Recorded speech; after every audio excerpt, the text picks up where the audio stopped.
Albatta nafs yomonliklarga buyuruvchidir. Deya nafsimizning yomonligidan ogohlantirgan Alloh taologa hamd va sanolar bo'lsin. Sizlarning nafslaringiz bamisoli turgan tuya kabidir.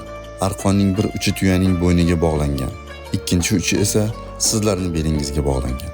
U sizlarni chinonan tortib sudraydiki, to etlaringiz nimta bo'laklarga bo'lingunga qadar. Shuning uchun sizlar uni aql qo'rg'oni bilan qamab qo'yinglar. U baribir buzib chiquvchidir, deya nafslarimizni jilovlash yo'lini ta'lim bergan yo'lboshchimiz Muhammad Mustafa sallallohu alayhi va sallamga salatu salomlar bo'lsin.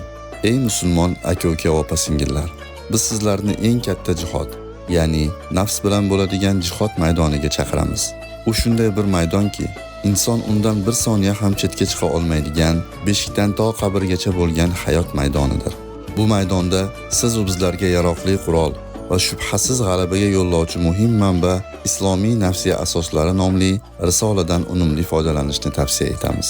Shu maqsadda haftaning har shanba kuni Toshkent vaqti bilan soat 12:00 da quyidagi manzilda ko'rsatilgan Telegram kanalida birodarimiz Muhsin tomonidan olib boriladigan shariatni ushlashga shoshilish, Qur'oni Karim bilan oshno bo'lish, Alloh va Rasulini yaxshi ko'rish kabi mavzularni o'z ichiga olgan Islomiy nafsiya asoslari kitobidan bo'lib o'tadigan darsliklarimizga siz azizlarni taklif etamiz.